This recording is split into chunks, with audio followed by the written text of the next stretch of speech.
The Influencer's Edge is brought to you by the Rapid Sales Accelerator. If you're ready to skyrocket your sales by 30% or more in just 90 days, then you need to claim your free training right now. You'll learn 4 words that will compel your prospects to trust you like they were children within the first 3 to 5 minutes of any conversation across any platform and any medium. You'll learn how to give your prospects objection amnesia, to crush objections like, I need to talk to my spouse, or I need more time to think it over, or it's too expensive. If you'd like to claim your free training now, go to www.paulrossbook.com. Do it before your competition does it now. Thank you for tuning in to the Influencer's Edge, where you get the latest breakthroughs, cutting-edge insights, tools, and techniques so you can leapfrog over the pack in sales, influence, and persuasion. Remember to visit our website at www.theinfluencersedge.com to enjoy even more great episodes like this one. We look forward to seeing you again on the Influencer's Edge Show.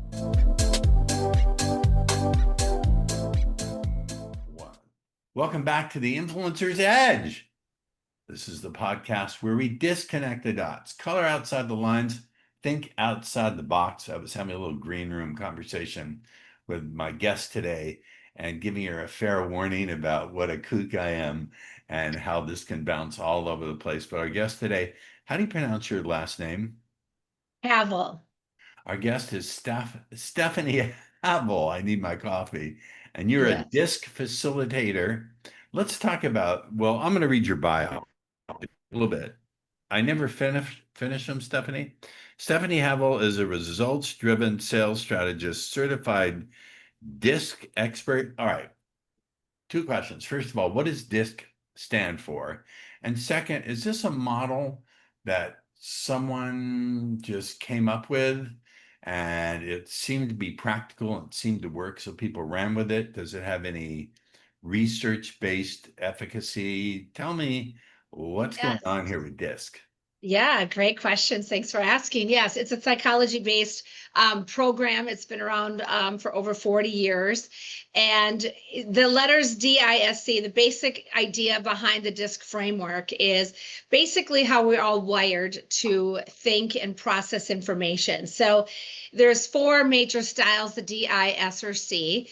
You're a blend of all 4 styles. It's not about pigeonholing anybody or labeling anybody, but it's really just how our personalities and how we're wired. So you can also be so we're a blend of all 4 styles, but predominantly it's the way you think, the way you feel, the way you make decisions.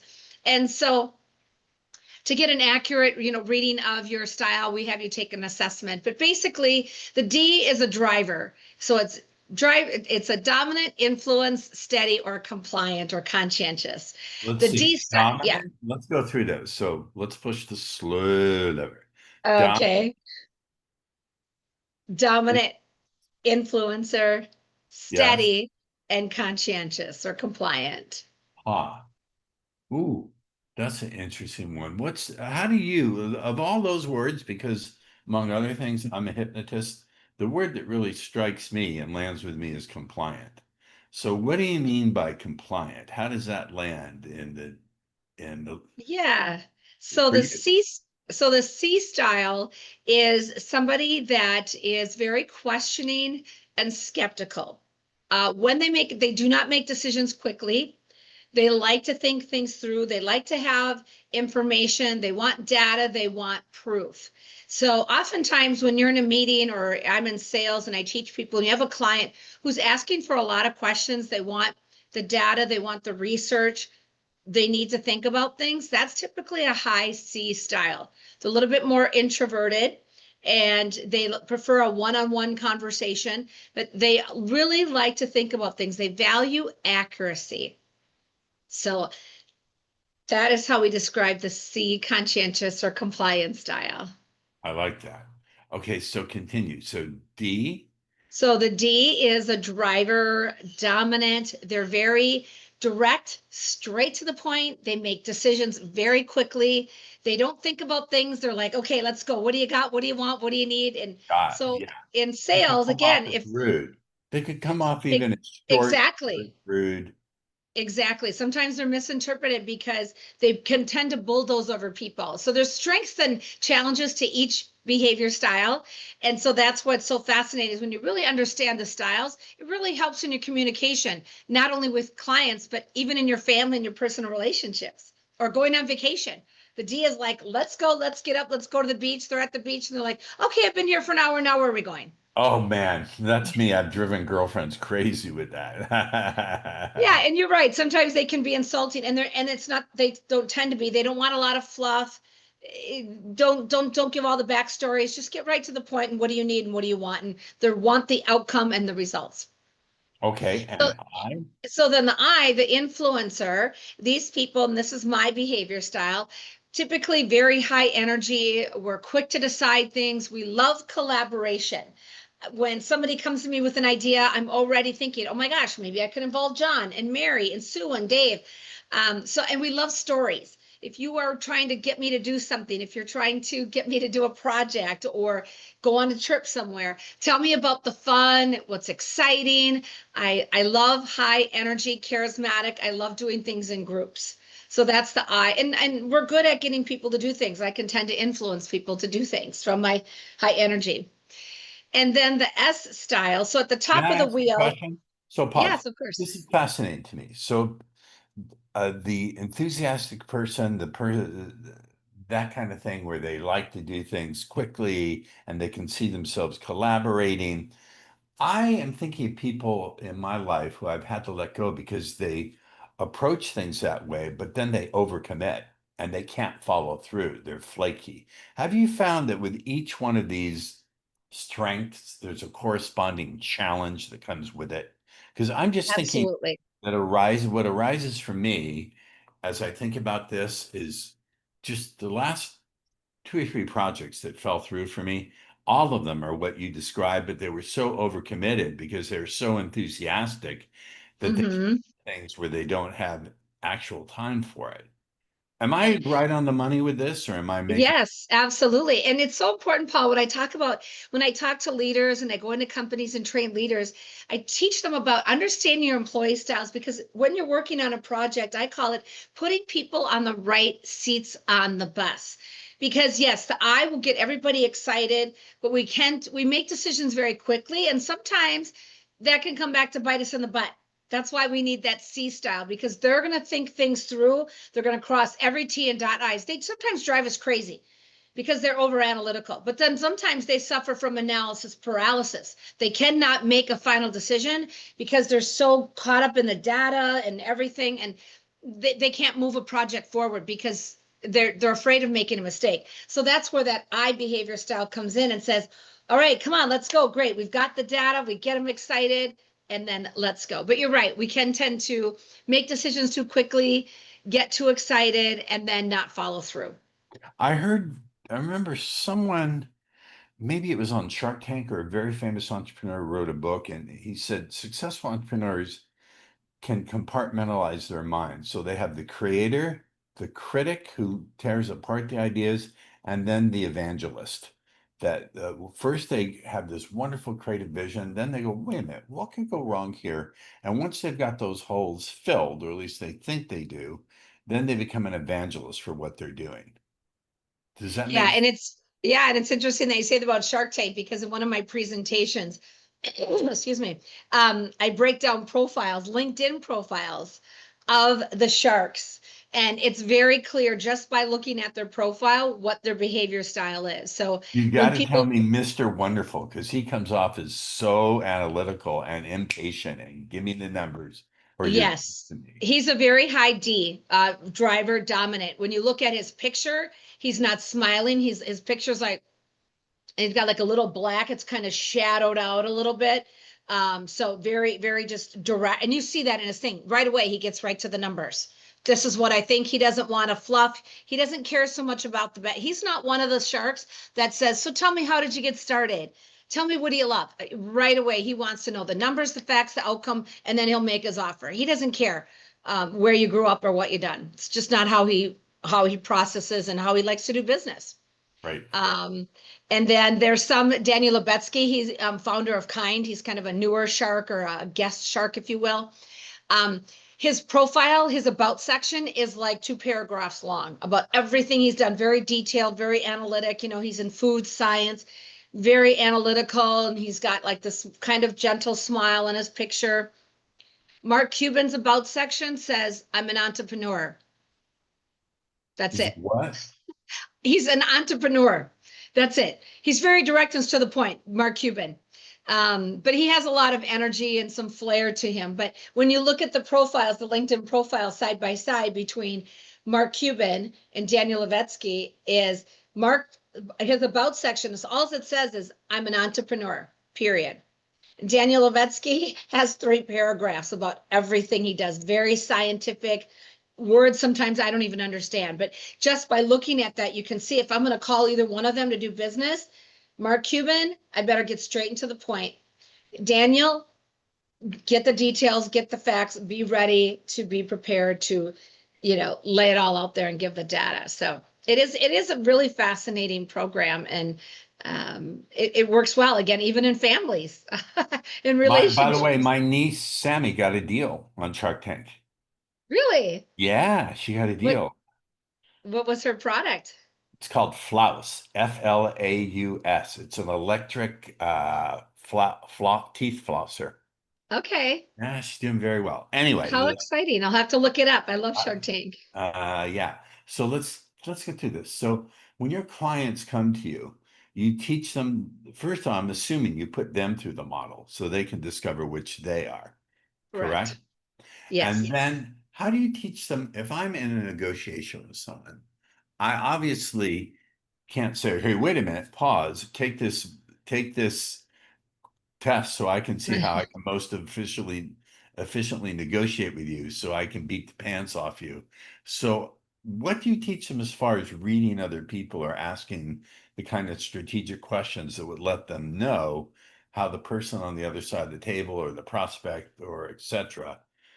Right. You get me? Yeah. Well, I mean, so first of all, it's about understanding yourself. What is your style and how do you sell and how do you come across and negotiate, and understanding that not everybody is like you. And that is a big mistake that salespeople make, is they sell the way they want to be sold to.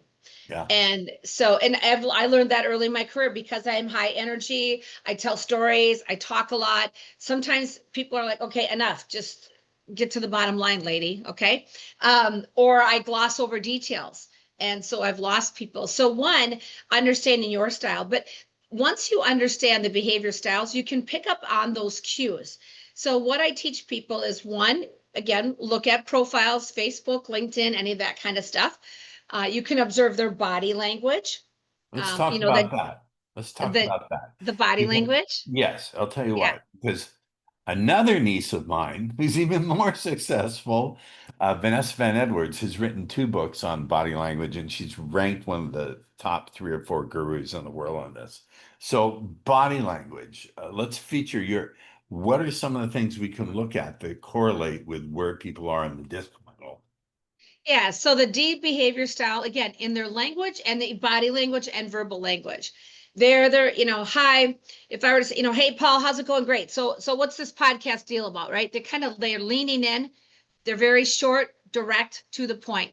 So listen for those cues. If they're very short, direct, to the point, they're leaning in, they're looking at you, straight, direct eye contact.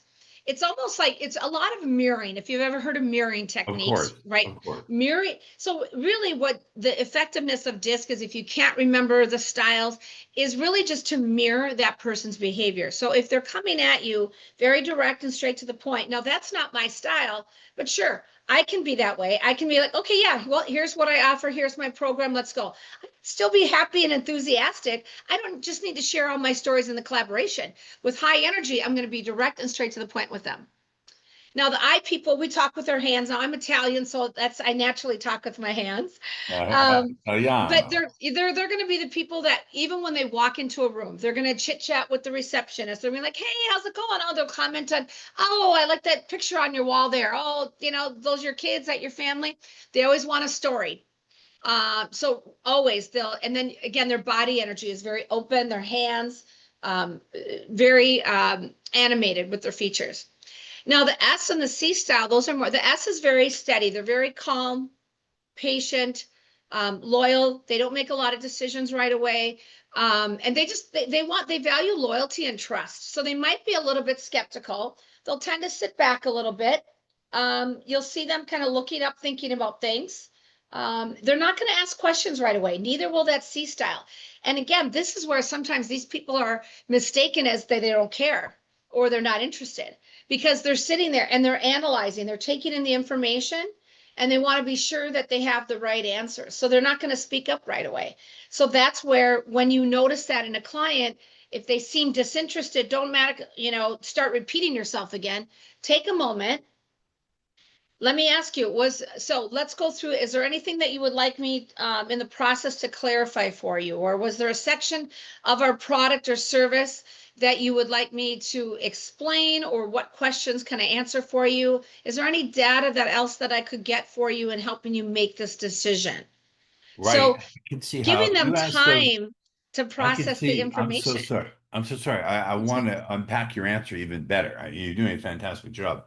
I could see how if you applied those questions to someone who's very animated decisions quickly, that would just break rapport, drive them crazy. Poke two needles in my eyes. I don't need all the details. A lot, we know that people buy an emotion, or they buy an emotion and then they make the decision on logic, but it's that emotional connection. And yes, if somebody gets too detailed, I've had people try to sell me things and they start talking details, spreadsheets, graphs, charts. It's Oh, like, a woman was trying to sell me makeup and she was a nurse. And I just want to know, like, is it going to cover up my wrinkles? Is it going to make my skin? Am I going to look 10 years younger with this makeup? That's all I wanted to know. And she proceeded for 10 minutes to tell me about all the ingredients, no animal testing, no oh. chemical. I was like, how much is it? I just want to buy it and I just want to put it on right now. She was worried that it might affect my skin or have a rash. I'm like, I don't care. I'll figure that out once I get there. Just let me put it on. So she almost lost me. So I did after I purchased the product and the event was over, I asked her if I could have some one-on-one, if she was open to some suggestions, because she really didn't do well that day in her sales. And so I asked her if she was open to a consultation, and she was.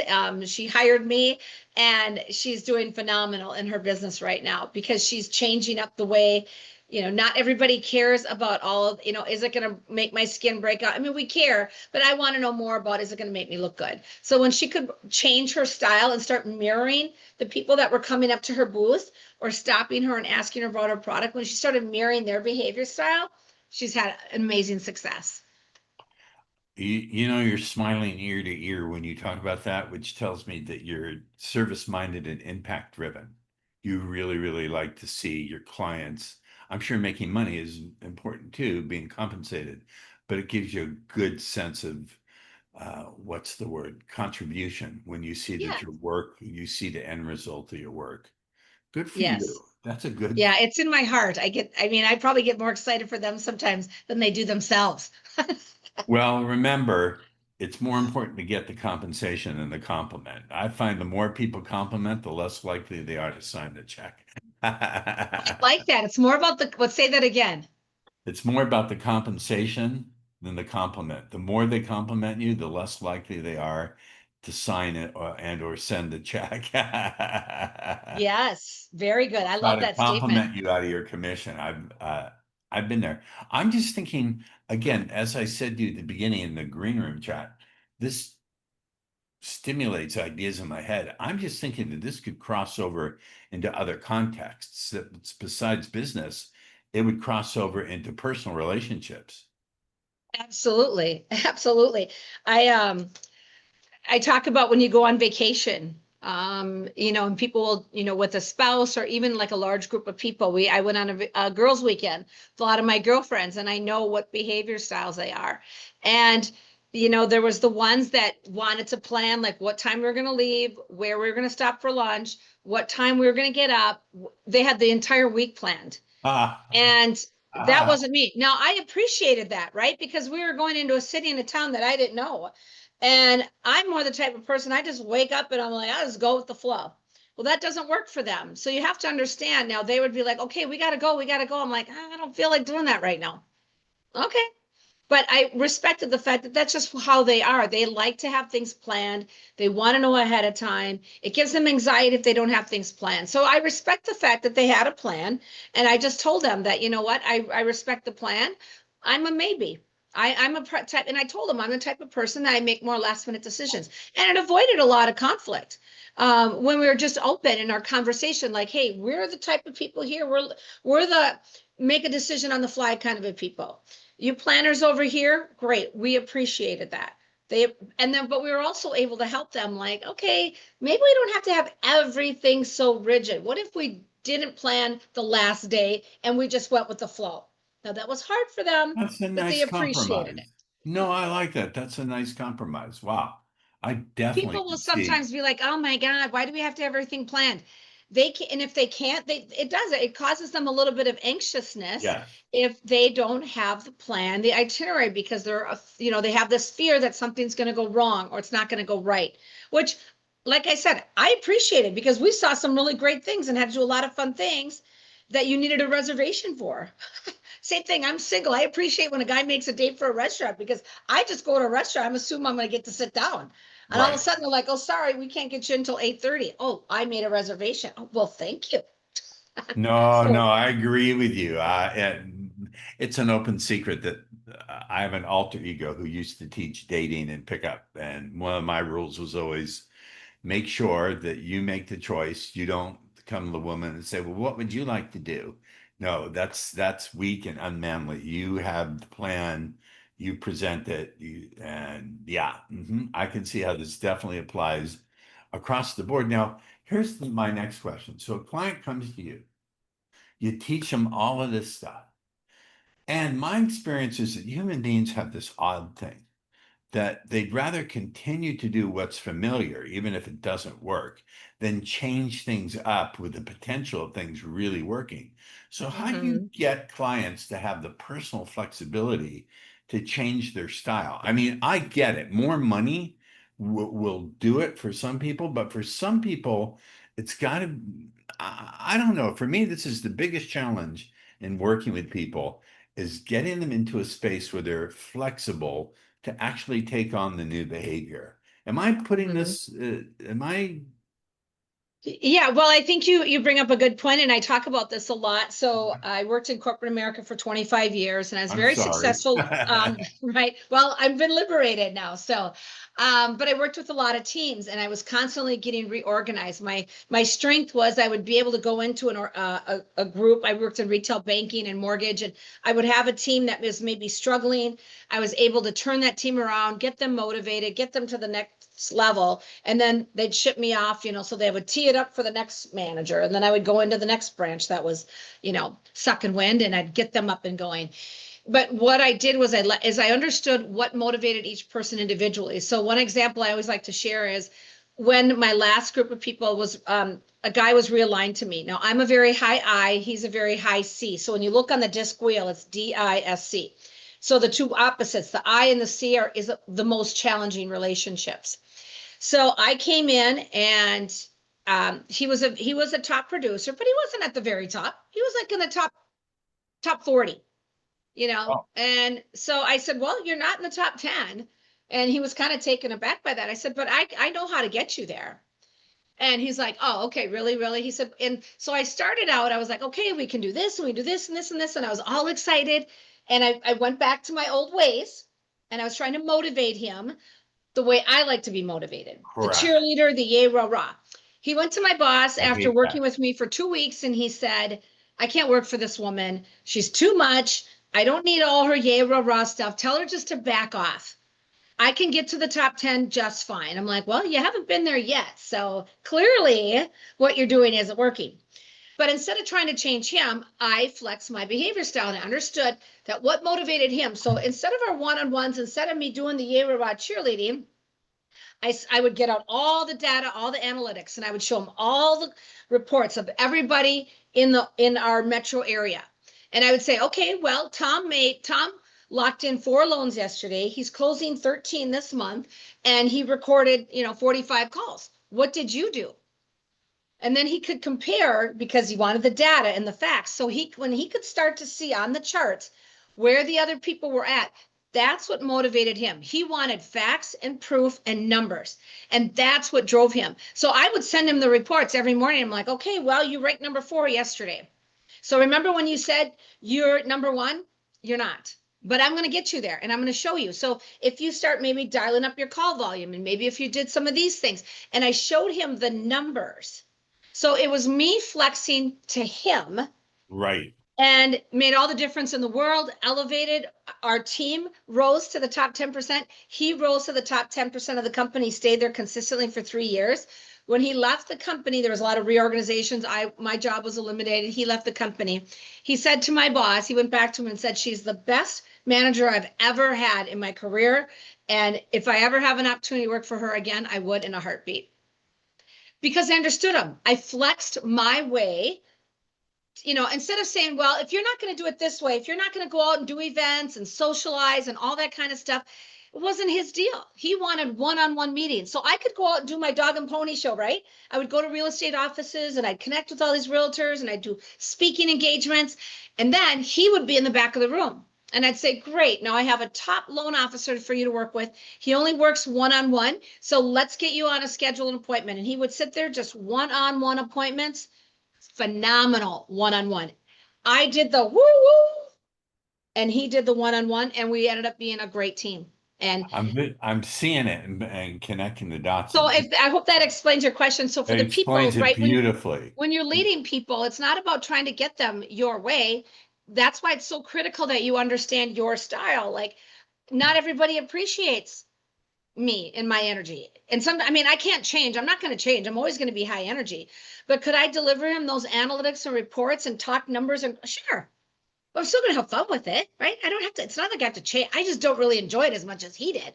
I'm like, okay, yeah, here, get out my glasses. Here's okay, sure. And then he'd be like, well, what about this person? Let me see this person. Let's run it this way. Let's run the analytics this way. This way. I'm like, okay, let's do it. It wasn't fun for me, but it was fun for him.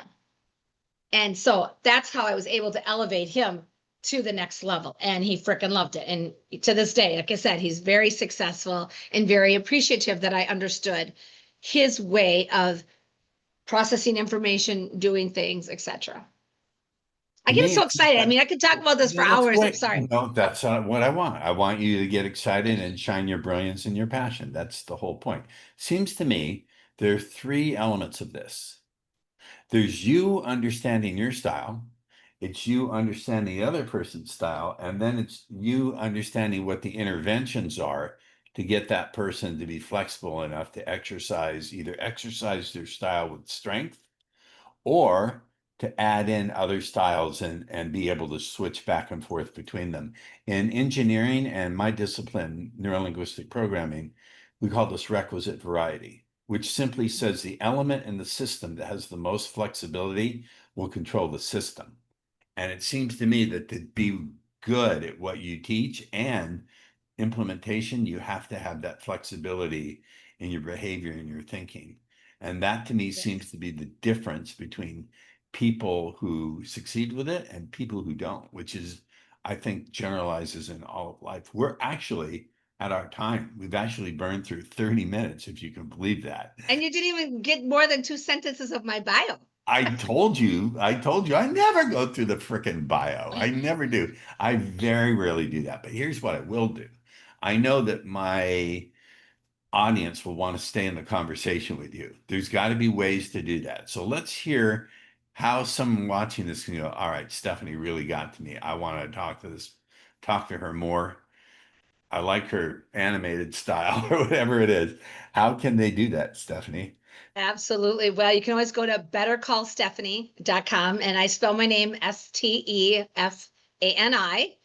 I put the F in fun, stuff funny sometimes, but it's bettercallstephanie.com. Or if you want more resources on the DISC behavior style, you can go to my company is the salesstrategy.com/decode. That's DECODE. And I have all kinds of resources, explains, there's some downloads that you can get that about the DISC behavior style, There's some scripting on there. I know you do the NLP, just different ways that you could phrase something when you're talking to different behavior styles. So that's a salesstrategynetwork.com/decode. And then you can also reach out to me one-on-one for a sales strategy call. And that's just bettercallstephanie.com. And I'm on all the social platforms too, I LinkedIn, love Facebook. that. Not Better Call Saul. Right. Better call Stephanie. Fantastic. Stay with me for a little green room post-show chat. Once again, our guest has been Stefani Havel. Really enjoyed this one.